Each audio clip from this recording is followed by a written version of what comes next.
I did get the flu a few weeks ago. I'm not contagious anymore, but I still have a lingering cough. So I have my pockets packed with cough drops in an emergency.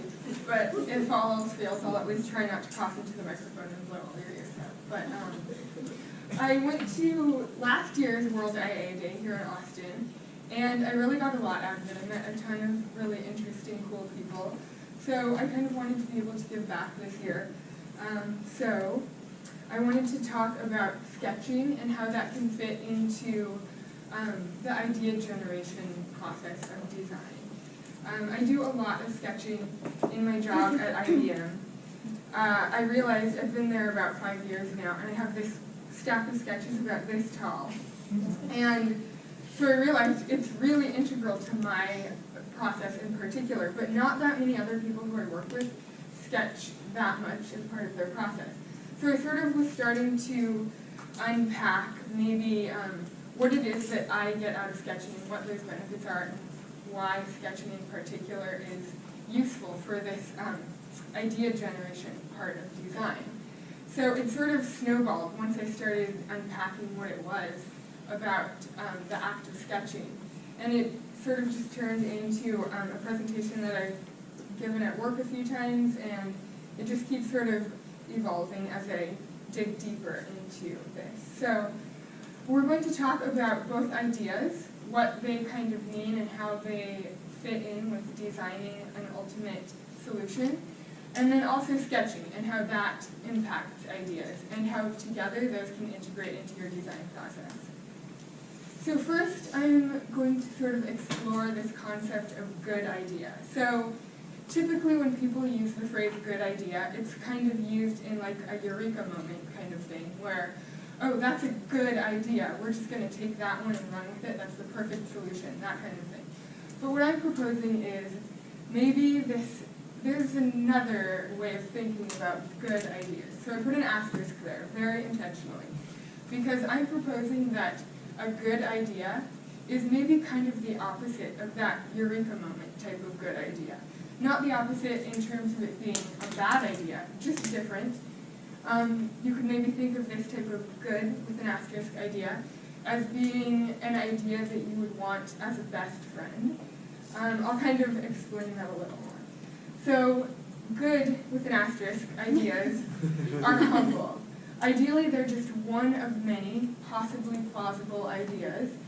They are not braggarts. They don't propose that their way is the only way or that they know everything. And good ideas are malleable. So they can change form over time, and they can adapt to the problem at hand. They're not stubbornly stuck in stone or fearful of change. And good ideas proliferate.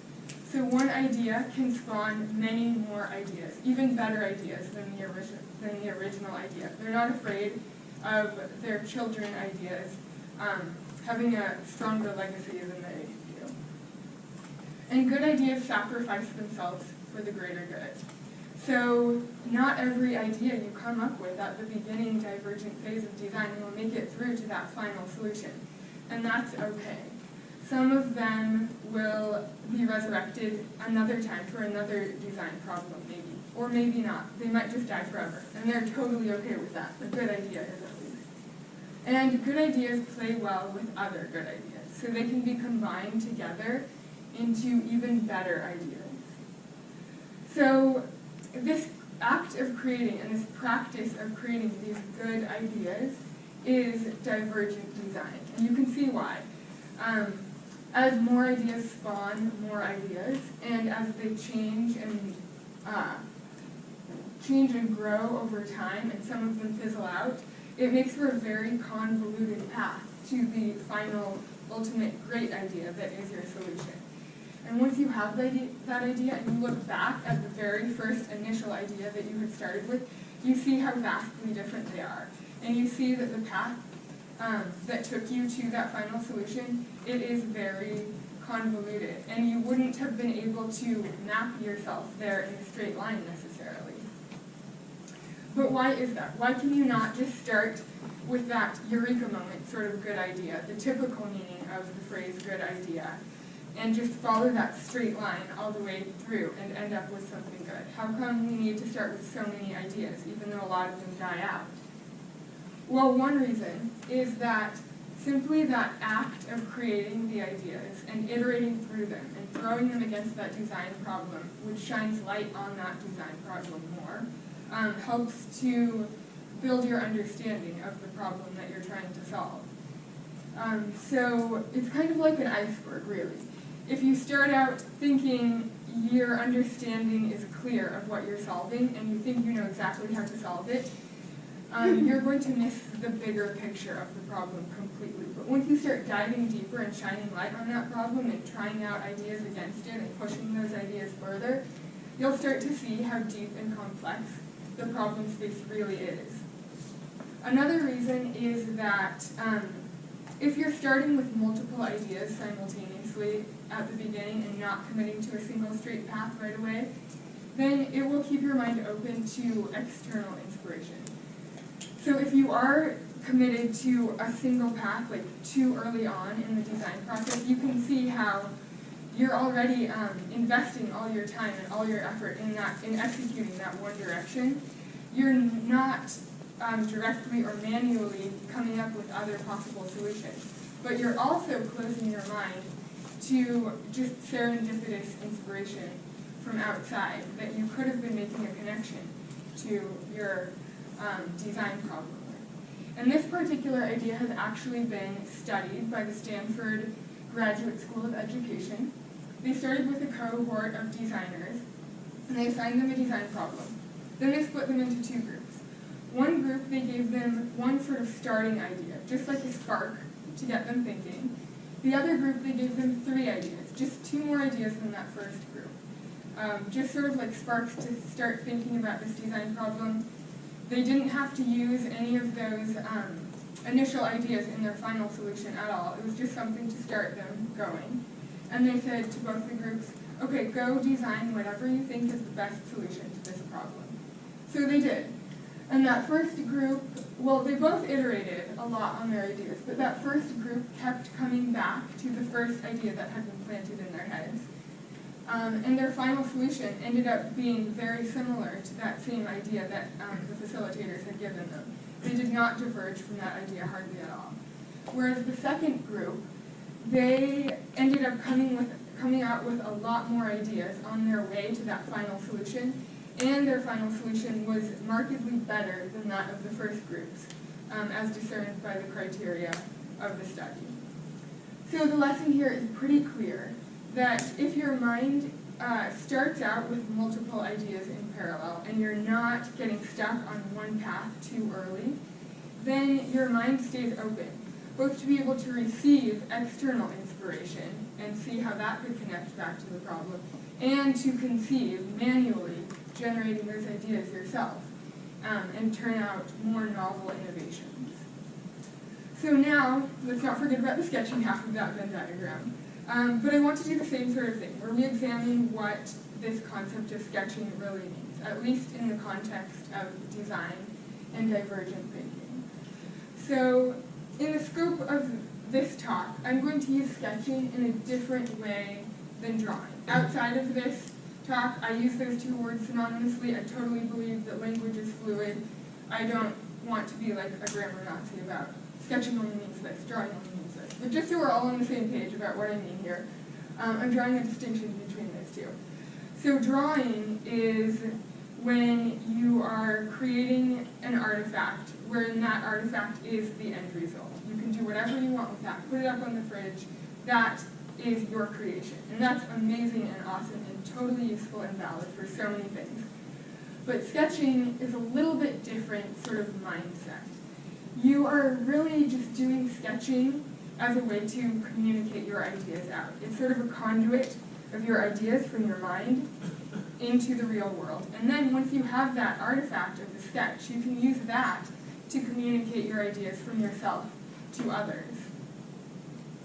So what is it about this medium of sketching that helps with divergent thinking and coming up with and generating more ideas at that beginning phase of the design? Well, one thing, just the very nature of being able to hold a pen in your hand and move your hand however you want, that's very expressive. There's nothing inhibiting about it. You're not confined to a screen. You don't have to draw right angle boxes. You don't have to go and click in order to get an arrow to then draw it and then pull on the handles to get the right Bezier curve and everything.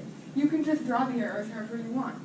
That's what I love about it. Similarly, sketching has a really low barrier to entrance. So if you're not particularly familiar with or a power user of digital design tools, that doesn't matter. So this is an example of when I was working on some data visualizations for the product that I'm on. I know how to code some data viz. I wasn't super good at it at the time that I was working on this.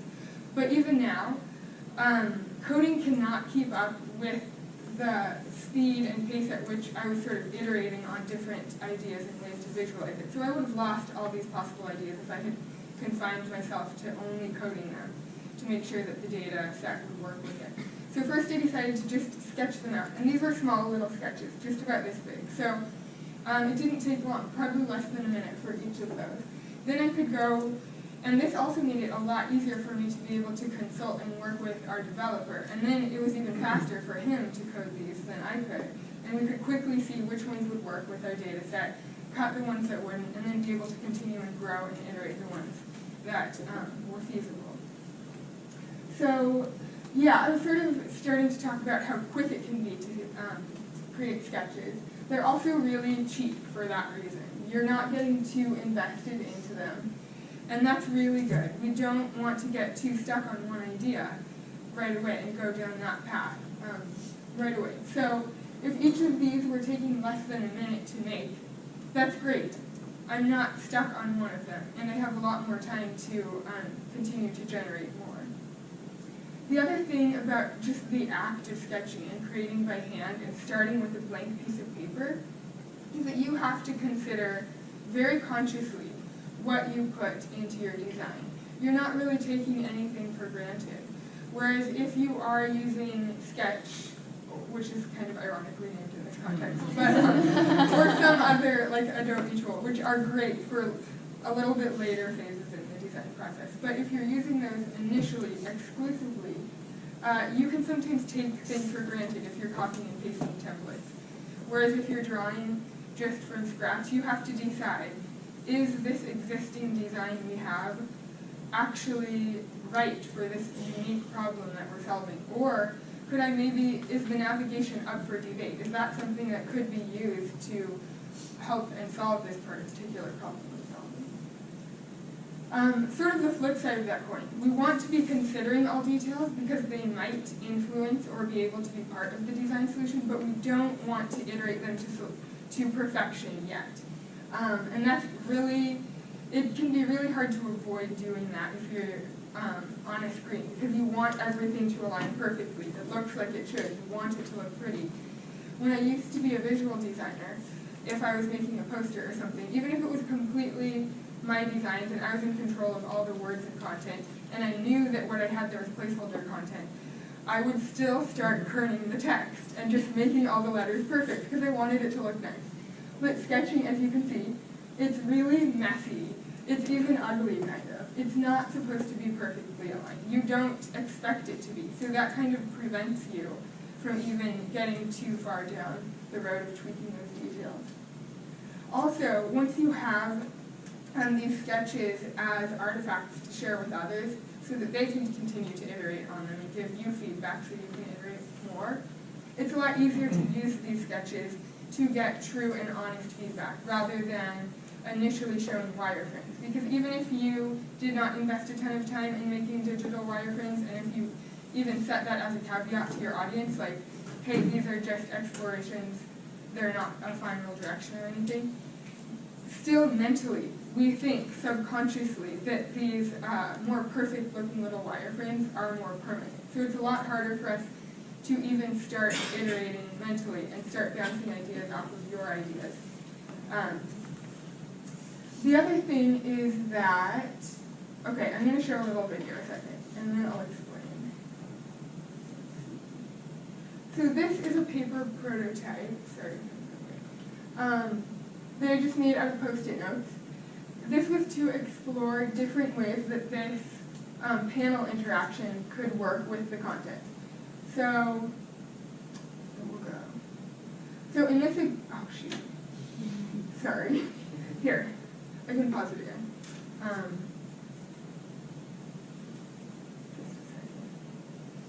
Okay, so in this one, it's pushing down the scrollable content below it. So you can kind of think of the content in the panel as being on the same plane, whereas in the earlier one, it was covering up this scrollable content.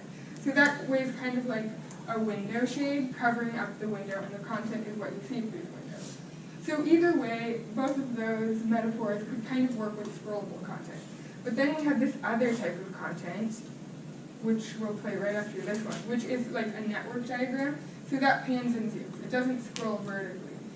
So it was really helpful to be able to have this little prototype to just show how those two different options of whether the panel covers the content or pushes it down affects the two different types of content.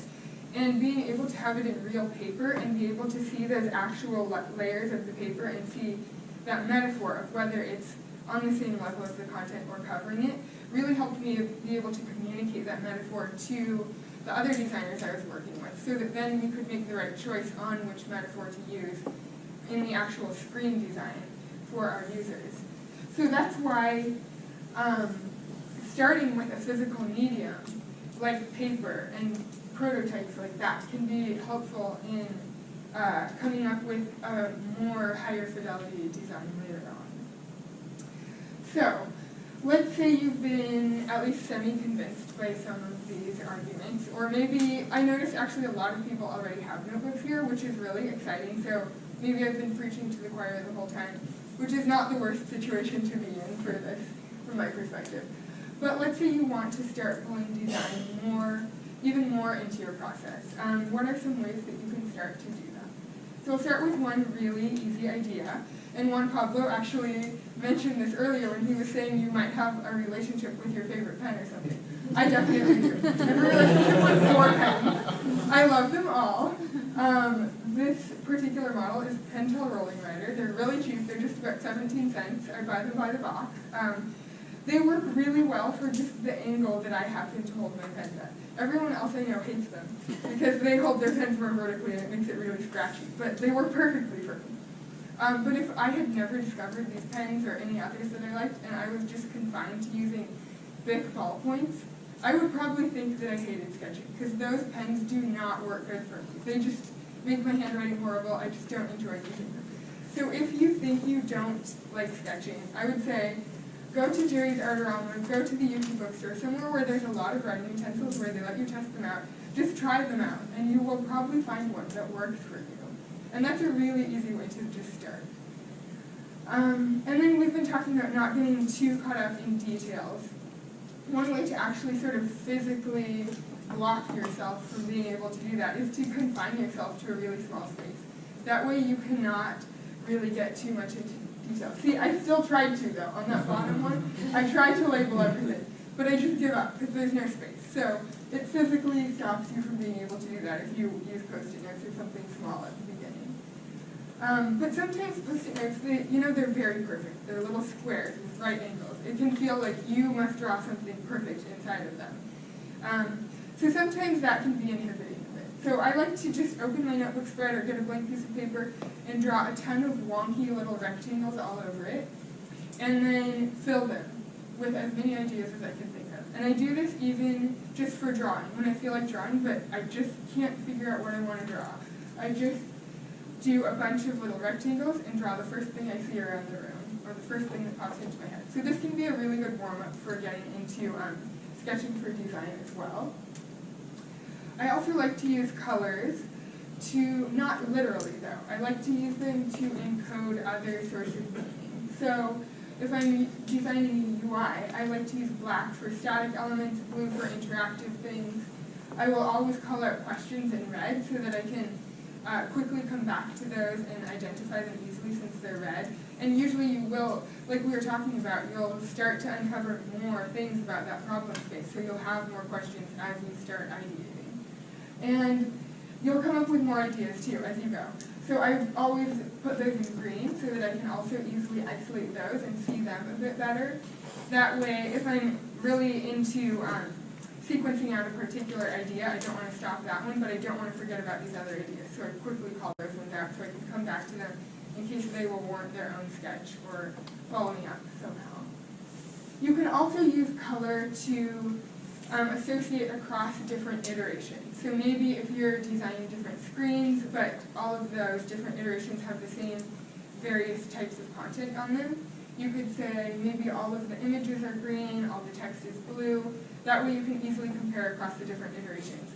But you could use this for things besides screens as well, just to identify common design elements across different iterations. Oops, sorry.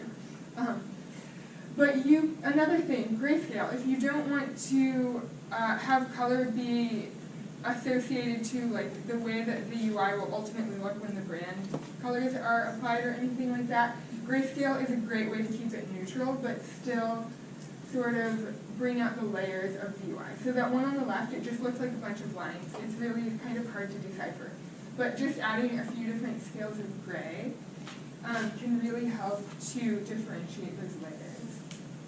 So now a few things that are maybe a bit less tactical about the actual act of sketching, but how can you pull this practice of sketching into your workplace and your culture? One way is just use it to problem solve. When you notice that you and your team are just talking about ideas and going around in circles and doing a lot of what about this, what about that, it's a lot better sometimes to just stop and have everyone sketch out what they're thinking or even write out what you're thinking. It just helps to have it on paper, be able to post it up. That way you have points of comparison and you have a place to go forward from there. You can also start sketching as part of your weekly practice at work. So we do this at my job. Sometimes we have prompt cards, and then we all just draw whatever those prompts are or whatever we feel like. So this is really helpful for not only just staying in the practice of using this medium and being comfortable with it, but also seeing how other people solve these different design and sketching problems. It's very insightful and really interesting too. You can also, if you do feel like you're being kind of uptight and nervous and just a bit inhibited when you try to sketch as part of the design process, that's not going to be very productive right away. But I do think it's worth the investment of getting to the point where you're comfortable with sketching, because I do believe that it will be able to unleash a lot of ideas that designing digitally at the very beginning wouldn't be able to. But I would say start, in that case, sketching outside of your design process. So maybe every time you come up with any sort of idea, whether it's relevant to what you're working on for your design problem or not, just sketch it out. So this is a lovely little invention for ultra nerds like myself with glasses, and so we can carry a pencil around at all times, both behind their ears. So I just thought of this idea and I was like, okay, I'm going to sketch this one out. So you can do that kind of thing. You can even just sketch from observation anything you see around you just to start getting more comfortable. So similarly, if you wanted to take a drawing class, I think that would be a great idea. Even though conceptually sketching and drawing can be kind of different, drawing is still going to be helping you feel more comfortable about conveying things physically in the world. So I will leave you with this quote from one of my favorite sketchers, Kosha Kona. Perfection is just a form of procrastination. And that's especially true for sketches, because we don't want them to be perfect. We want them almost to be ugly even and messy, and that's okay. And that helps us to not get attached to any one idea too soon. So thank you all so much. These are just a couple links. If you wanted to see some more of my work, there's my portfolio at liaprins.com. I'm starting a blog that I want it to become world famous, so you can see at curiositycoloredglasses.com. I'm working on the first post right now. It's about the moon and why it keeps the same face towards Earth, but the Earth does not keep the same face towards the sun, so what's up with that? So if you want to find out, you can read about it. And then some of my silly little sketches, like that caterpillar dinosaur thing, are on my Instagram at liaprins.com. So if there's any questions or anything, yeah, we still have some time, so, yeah. Hi, do you have any tips for sharing sketches or even sketching collaboratively with remote teams? Okay, yes, I do actually, and I've done this before, like with developers, when we were just trying to get a common understanding of sort of how the backend system integrated with the UI and how the APIs were working and things. They would just actually sketch it out on paper, take pictures, and send them in Slack. We've also done, it didn't work quite as well, but we tried to do like a WebEx camera sharing thing where it was like whiteboarding, but it was kind of hard to see. But there are these things called Ziggy cameras that plug into your computer, and they have like an arm that looks out over the desk, and you can draw. And I've done that too, just not with a remote team. I did it just for a different workshop sort of thing. So that's a really good idea. I think if you could get one of those cameras. Yeah. Yeah. You talked a little bit about color and how it kind of highlights certain things versus other things in research. Have you ever used color, like specifically for sketching things in low fidelity to communicate certain things other than static versus interactive elements on the page, but communicate like most important things or interactions like technically or something like that? That's a really good idea. Actually, I did have one, but I took it out. Oh. But it was, it's very similar to the idea of using color to associate across different content types. What I've done before is sketching out, like when we were working with our developers to get that understanding of how the whole system would work together, I sketched out like a diagram of that. And then I used different colors to highlight different parts of it. And then when I was like sketching out the UI, I used those same colors to highlight where different APIs like plugged in and pulled different data from. I don't know if that's what sort of towards. Kind of color your one based on. Yes. You can use color like in any way, like so creatively beyond like the literal way that the UI would look, I think, to help communicate anything. So yeah. What do you think of the digital sketching tools on tablets? I was going to ask you guys that, actually, if there was no other questions, because I haven't really used them, but I did just get Paper, it's called, on my old iPad with the pencil from 53, and I've used that just for, like, drawing things, not for, like, sketching for design yet. So I don't know what I think about it yet. But I do like the idea of having just individual papers that you can pull out and put next to each other. And also I just like the texture and like the feeling, like that's just what I like so far. But I'm wondering if anyone else has used any like tablets for designing sketching. What did you think? What's that? Oh yeah. The new Apple Pencil is the first one I haven't needed, and I tried. Okay. Yeah. Cool. Does someone else? Yeah. I have another question for you. But Okay. I'll wait till anyone else talks about this. Okay. So, as a small, very low fidelity and kind of painful way, but useful for what we were doing, we actually, our team, we have remote online parties because we're scattered. And if you want to know how to do one of those successfully, I'm happy to tell you about it. They're great. They are. I'm on a team. Thank you. But one of the we actually played Pictionary using Zoom, and so Zoom does have a whiteboarding capability. It kind of sucks, but in terms of what you're talking about, getting from when you're just in there and you're getting frustrated with this online interaction, but you just need to show a picture.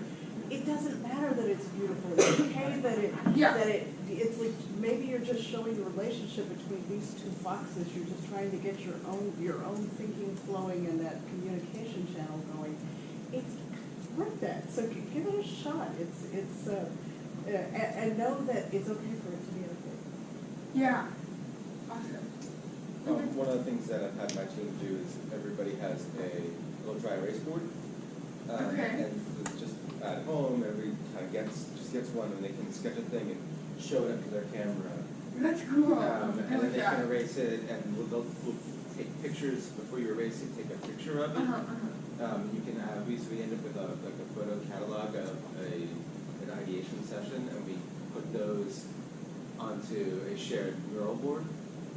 so that you can do the really fast iteration of drawing on a dry erase board, really easy to quickly show what you have designed, but then we capture it and share it and preserve it digitally. So for that mobile, for that distributed team experience, trying to do kind of a hybridized sketching. That's great. That's working really well. Cool. I'm a little biased by use for again. It's from Envision. So Okay, I've heard of it. yeah, it's pretty nice. What do you like about it? Oh, it's just interactive sketching with other people. Okay. Oh, other people too. I Yeah, didn't realize that. essentially. Oh, that's cool. That's interesting. I'll have to look into that. It actually forces like imperfect shapes. So. That's nice too. Okay. Yeah. Actually, I have a mixture of common question. So I was actually, I do sketching as well too. Okay. You know, just helping make it make sense to me. I don't know if you ever read the book Originals by Adam Grant or heard his TED talk about it. He has this thing where he actually talks about how he has this mantra called quick to start, slow to finish. And basically, you know, it's about, you know, getting started, like, you know, not procrastinating, but not finishing up too quickly. In that, you know, you don't want to procrastinate and just finish something and just call it a day. But like how ideas kind of evolve over time. So I guess my question would be like, has there ever been a case where like you have started sketching out something and then you kind of take a break from it, and then you look back at it with a fresh set of eyes and you kind of iterate from there, like, or kind of evolve it from there, like. Always. Right. But like, what is it like in a corporate, like, you know, like corporate setting?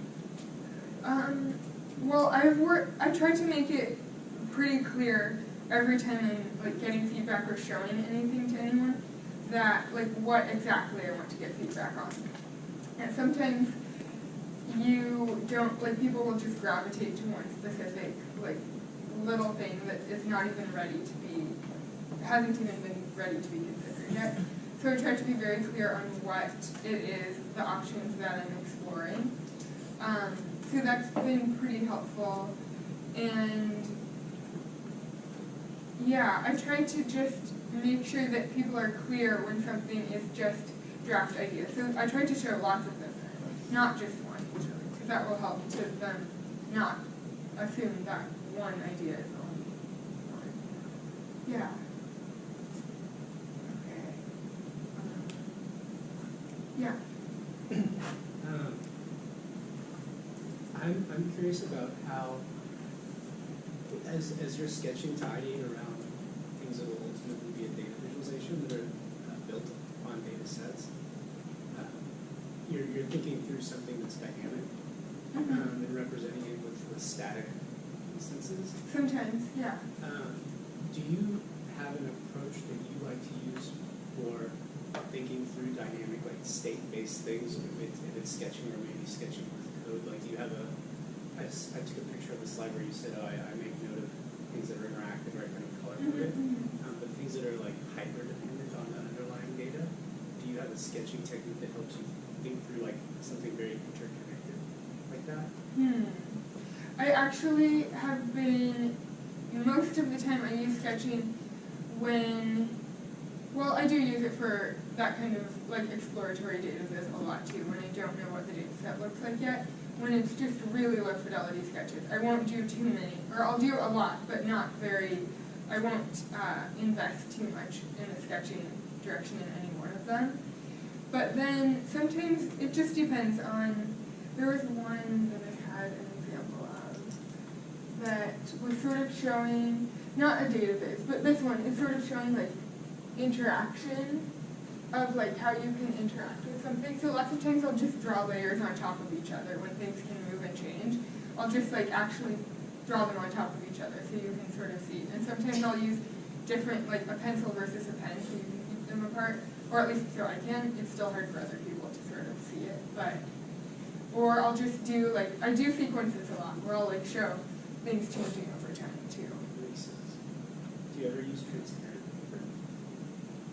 Oh, like tracing paper or something? Maybe. That's an interesting idea. I haven't yet. But yeah, that could be I something to think, yeah, I try. think that makes a lot of sense. I have found that using the vis-a-vis markers, which are water erase markers on transparency papers, so just like clear plastic, has been really helpful for states, where you can kind of layer states over top of each other, or if you have like the slide down, being able to have a thing that's actually on top that moves, it helps give that little bit of the change over time. Prototypes are really good like that. Sometimes, like, I have one of those Ziggy cameras I was talking about earlier, so I use those for making the steps of the prototype, and then just throw them together, like I was showing there, so that other people can see, like, how it all goes in a sequence. Anything else? Okay. Well, thank you so much.